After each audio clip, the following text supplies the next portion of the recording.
حاضرین جمعہ اور اسلامی بھائی بہنوں، مسلسل سیرت نبوی پر بیان ہو رہا ہے۔ یہ سیرت نبوی اس لیے پڑھتے اور سنتے ہیں کہ اللہ کے رسول صلی اللہ علیہ وسلم کی قدر و منزلت ہمارے دل میں بیٹھے، اور آپ کو اتنی سب تکلیفیں ہوئی، دین پر قائم رہے، دین کو پہنچاتے رہے، آپ بھی اور آپ کے صحابہ بھی۔ یہ سب باتیں سنتے ہیں تو دل کو بڑی تقویت ملتی ہے، اور ایمان پر قائم رہنے کے لیے آدمی اپنے آپ سے عہد کر لیتا ہے، کچھ بھی ہو جائے میں دین سے نہیں ہٹوں گا، میری جان بھی چلے جائے، مال چلا جائے، نقصان ہو جائے، کچھ بھی ہو جائے، میں دین کا پابند بن کے رہوں گا۔ نبی کریم صلی اللہ علیہ وسلم جب وہاں سے جو بائیکاٹ کیا گیا تھا وہاں سے نکلے تو میں نے بتایا ایک ایک بات دیگر ہے، ابو طالب کا بھی انتقال ہو گیا، خدیجہ رضی اللہ عنہ کا بھی انتقال ہو گیا۔ اب کافروں کو زیادہ ہمت ہو گئی اللہ کے رسول صلی اللہ علیہ وسلم کو تکلیف پہنچانے کے لیے اور آپ کو برا بھلا کہنے کے لیے۔ جب اللہ کے رسول صلی اللہ علیہ وسلم نے دیکھا کہ مکے کے لوگ کتنا ہی سمجھاتے ہیں، کتنا ہی بولتے ہیں، ایمان نہیں لاتے ہیں، قریش کے دل گویا پتھر کے دل ہو گئے ہیں۔ آپ نے سوچا طائف ایک بڑی جگہ ہے، بڑی بستی ہے، بڑے بڑے لوگ رہتے ہیں، وہ لوگ بھی اگر ایمان لائے تو ہو سکتا ہے کہ مسلمانوں کو فائدہ ہو، ڈھارس بنے۔ تو اللہ کے رسول صلی اللہ علیہ وسلم شوال 10 آپ پیدا ہو کر 10 یہ نبی بن کر 10 سال ہو گئے تھے، شوال کے آخری دنوں میں نکلے مکے سے طائف کے لیے۔ طائف کھیتی باڑی بہت ہوتی، وہاں ہر قسم کے پھل ہوتے، بہترین زمین، اس لیے اللہ کے رسول صلی اللہ علیہ وسلم یہ سوچے کہ وہاں جا کر لوگوں کو دعوت و تبلیغ کریں، ہو سکتا ہے وہ لوگ ہماری دعوت مانیں۔ آپ اپنے آزاد کردہ غلام زید بن حارثہ کے ساتھ طائف کو گئے۔ طائف اس زمانے میں 120 میل کے قریب تھا۔ کیسا گئے؟ اگر اونٹ پر بیٹھ کر جاتے تو سارے مکے والوں کو معلوم ہو جاتا، اس لیے آپ چل کر گئے، پیدل گئے۔ کتنے دن میں پہنچے ہوں گے؟ 120 میل، 150 کلومیٹر۔ کیسے پہنچے ہوں گے؟ سوچ کر دیکھیں کتنی بڑی مشقت اللہ کے رسول نے برداشت کی۔ وہاں 3 بھائی رہتے تھے جو طائف کے گویا بڑے سردار تھے۔ ایک کا نام تھا عبد علیل، ایک کا نام تھا مسعود، اور ایک کا نام تھا حبیب۔ یہ تینوں عامر بن عمیر کے بیٹے تھے، اور ان کا جو باپ تھا گویا طائف کا سردار تھا۔ اللہ کے رسول صلی اللہ علیہ وسلم تینوں کے پاس گئے۔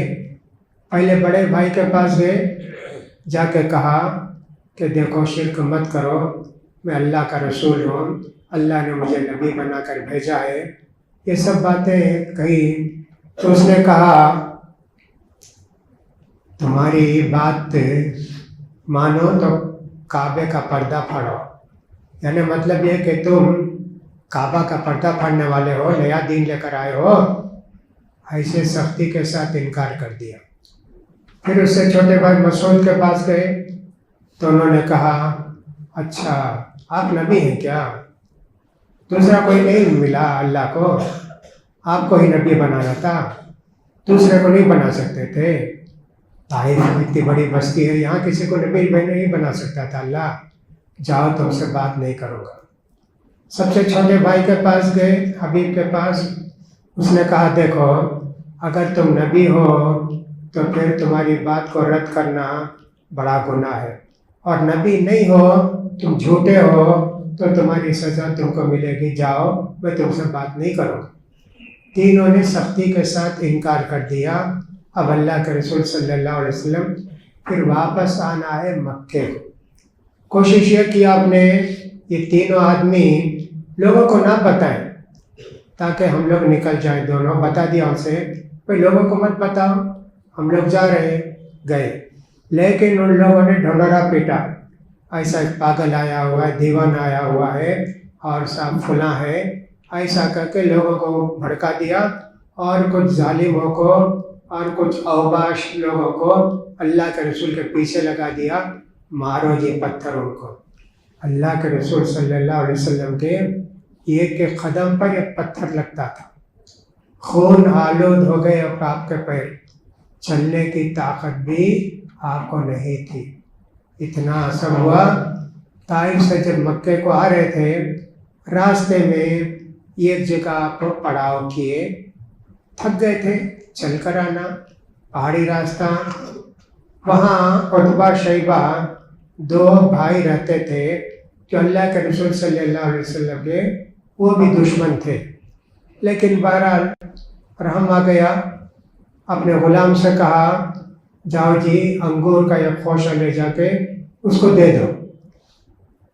لے کر آئے ہو اللہ کے رسول صلی اللہ علیہ وسلم، ایک انگور کھاتے ہوئے بولے بسم اللہ۔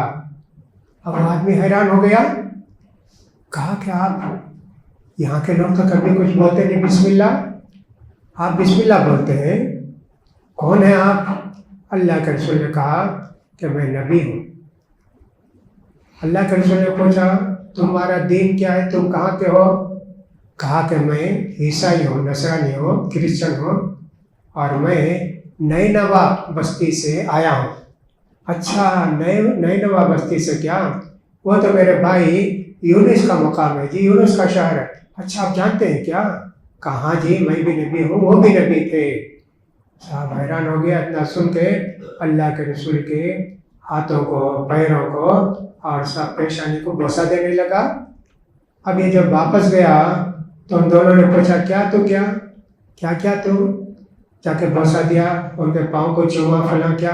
کہا ارے اتنا بڑا آدمی اس وقت دنیا میں کوئی نہیں ہے، بہت بڑے آدمی ہے یہ۔ کہا نہیں تو غلط ہے، تو تیرے دین پر قائم رہ، وہ بکنے والا آدمی ہے، اس کی بات مت مان۔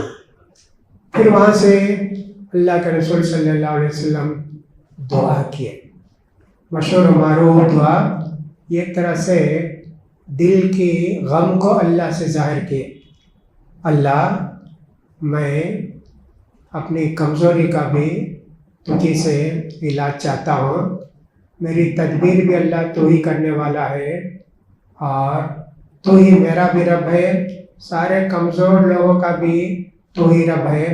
اس طرح دعا کی اللہ کے رسول صلی اللہ علیہ وسلم۔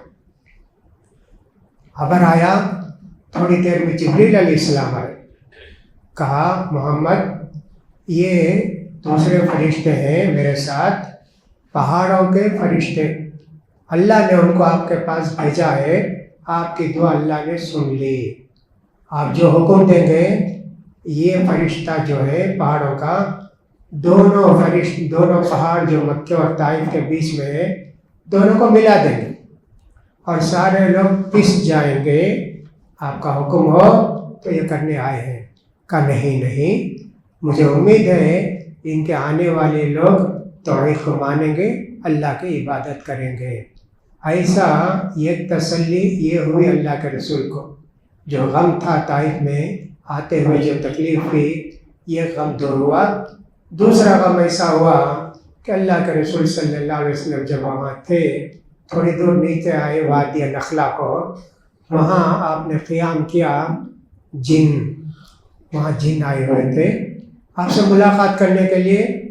اللہ کے رسول صلی اللہ علیہ وسلم سے کہا کہ کچھ آیتیں پڑھ کر سناؤ۔ اللہ کے رسول صلی اللہ علیہ وسلم نے آیتیں پڑھ کر سنائی، جن نے ان کی آواز سنی، تلاوت سنی۔ بعض روایتوں میں آتا ہے اللہ کے رسول نے فجر کی نماز پڑھائی، جن آئے، قرآن سننے کے بعد کہا اپنے لوگوں سے، جنوں دیکھو یہ نبی ہیں، موسیٰ علیہ السلام کے بعد اللہ نے ان کو کتاب دی ہے، ہم کو ایمان لانا چاہیے۔ سارے جن مسلمان ہو گئے جو وہاں آئے تھے.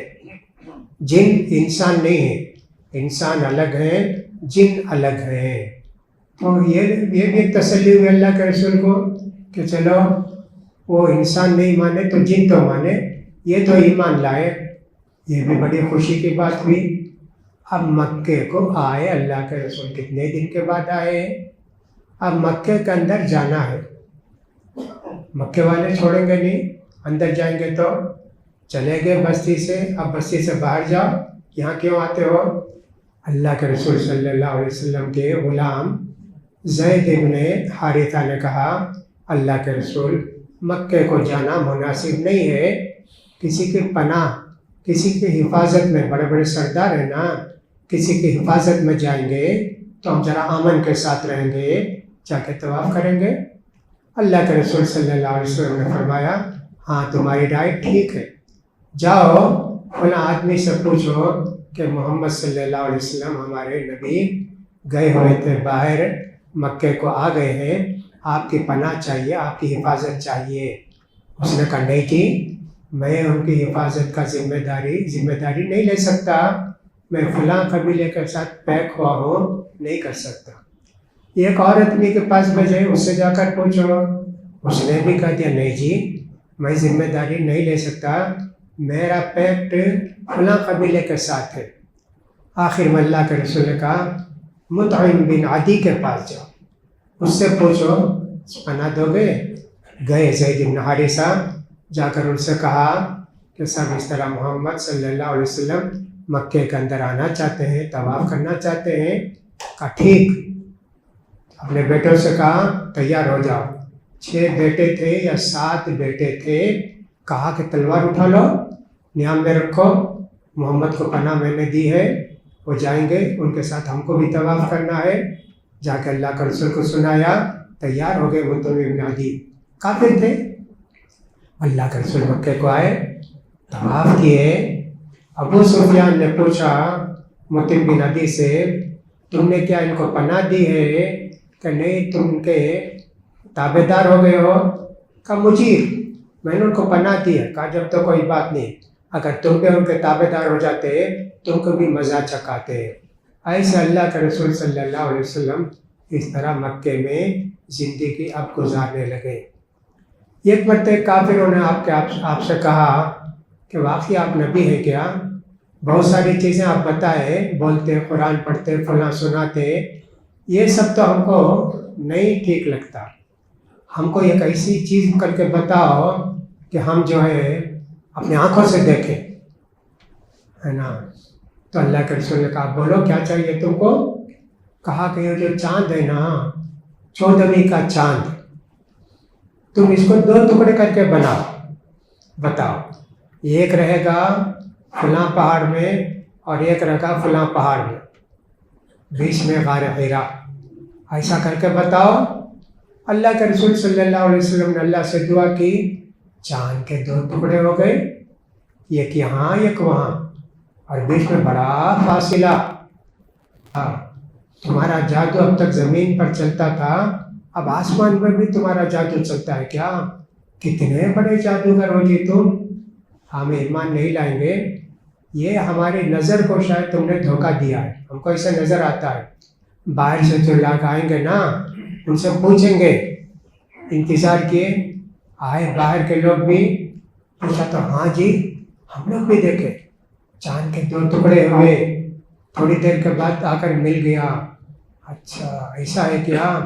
وہ بھی تعجب کیے لیکن ایمان نہیں لائے. ہندوستان کے راجا نے بھی، ملبار کے راجا نے بھی دیکھا، جیسا کہ تاریخ کی کتابوں میں لکھا ہے، اس نے بھی دیکھا چاند کے 2 ٹکڑے ہوئے. پھر اس نے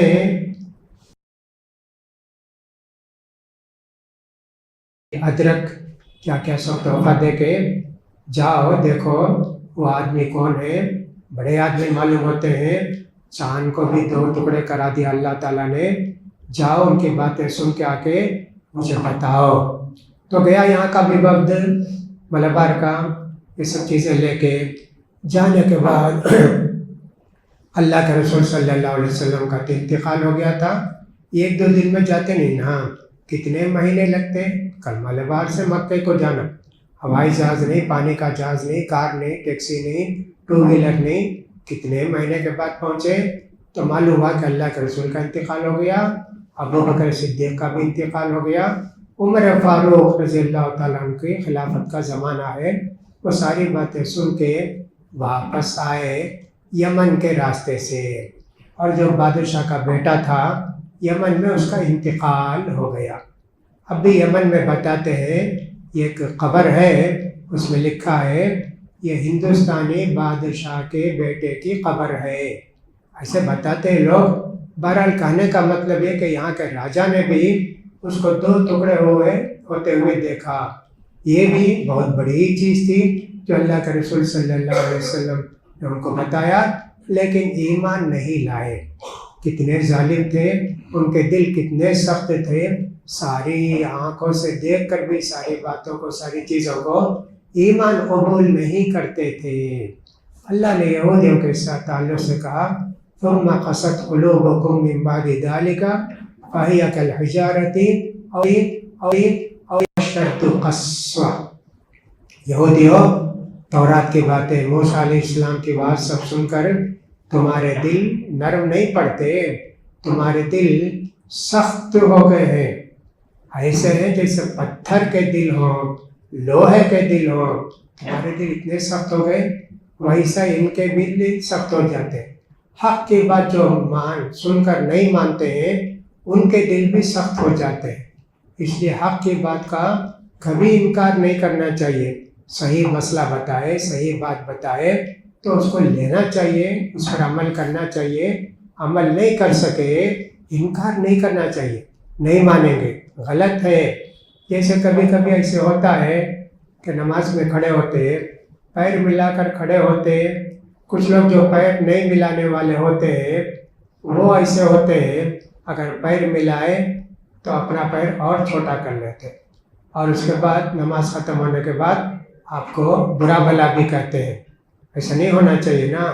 صحیح حدیث ہے، اللہ کے رسول صلی اللہ علیہ وسلم نے فرمایا مل کر کھڑو ہو، بیچ میں جگہ نہ چھوڑو، شیطان جو ہے بیچ کی جگہ سے آ کر تمہارے دلوں میں وسوسہ ڈالتا ہے، تو نماز میں خیال ادھر ادھر یہاں وہاں جاتے رہتا ہے، نماز کتنی پڑھے یاد بھی نہیں رہتا ہے۔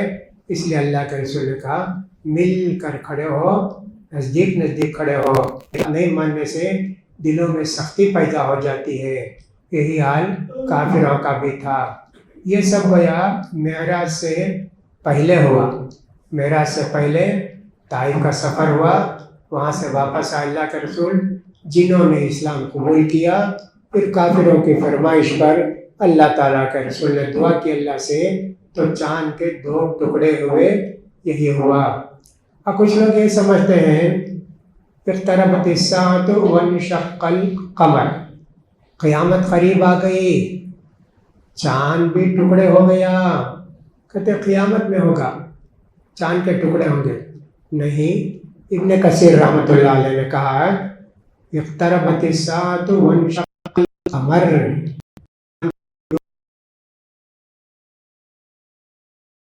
ہو گئے، یہ کوئی اللہ کے رسول کی دعا کا جو اثر ہوا، چاند کے دو ٹکڑے ہوئے اسی دنیا میں ہو گئے۔ اس کے بعد پھر جو قیامت کے دن چاند کو لپیٹ دیا جائے گا، سورج کو لپیٹ دیا جائے گا، یوم نطوی السماء کسجل الکتب، ایسے چاند کو اور آسمانوں کو اللہ تعالیٰ ایسے لپیٹ دے گا جیسے کسی پیپر میں لکھ کے لپیٹ دیتے نا، رول بنا دیتے نا، ویسے بنا دے گا اللہ تعالیٰ۔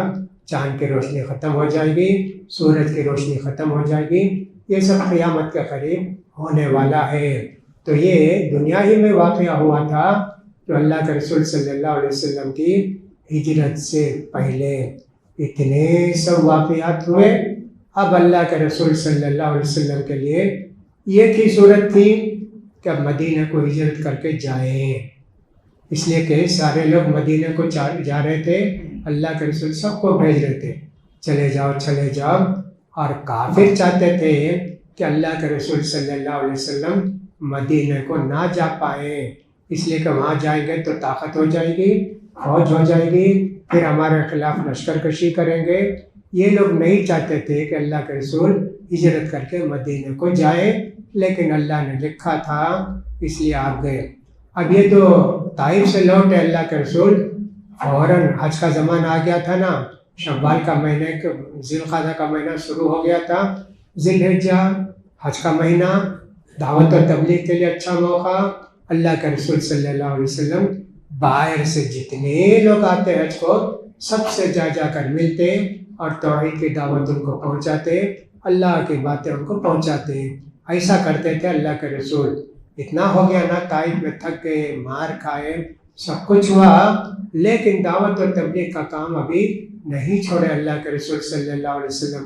اس لیے ہم کو بھی چاہیے کہ مصیبتیں پریشانیاں جتنی بھی آئیں لیکن ایمان سے نہ ہٹیں، ایمان پر جنگ کر رہیں اور اللہ سے دعا بھی کرتے رہیں کہ اللہ تعالی ہمارے ایمان کو ثابت قدم رکھے. اللہ کے رسول صلی اللہ علیہ وسلم ایک دعا کرتے تھے، یا مقلب القلوب ثبت قلبی علی دینک. دائیں دلوں کے پھیرنے والے اللہ، میرے دل کو ایمان پر مضبوطی کے ساتھ جما کے رکھ. اللہ کا رسول بار بار ایک دعا کرتے تھے، یا مقلب القلوب ثبت قلبی علی دینک. بہت پیاری دعا، بہت اچھی دعا. یہ دعا ہم کو بھی بار بار کرتے رہنا چاہیے تاکہ ایسے حالات میں ہمارا ایمان کمزور نہ ہو، مضبوط سے مضبوط رہے. قیامت قریب آنے والی ہے، لگتا ہے کہ دجال کا زمانہ بہت قریب ہے.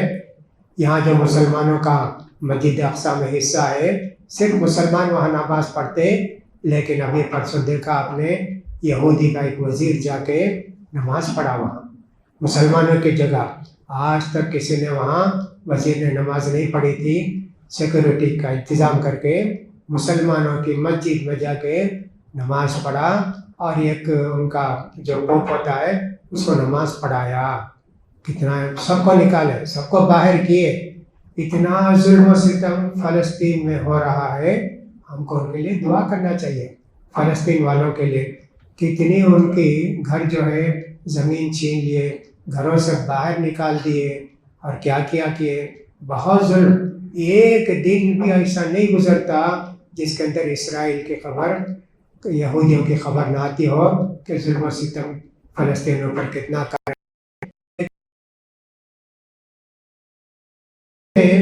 اتنا سب ہونے کے باوجود یہودیوں کو نہیں مانتے، یہودیوں کے خلاف ہی کرتے رہتے ہیں. اور سب جو کچھ وہ کتنے جان دیتے ہیں، عورت ہو مرد ہو، لیکن ایمان پر جمے ہوئے ہیں. اللہ سے دعا کہ اللہ تعالیٰ ہمارے ایمان کو بھی مضبوط کرے. نبی کریم صلی اللہ علیہ وسلم کی قربانیوں کی قدر کرنے کی اللہ تعالیٰ ہم سب کو توفیق نصیب فرمائے. اللہ تعالیٰ کے رسول کی بتائی ہوئی باتوں پر ہم سب کو عمل پیرا ہونے کی توفیق نصیب فرمائے. اقول قولی ھذا واستغفر اللہ لی ولکم ولسائر المسلمین فاستغفروہ انہ هو الغفور الرحیم.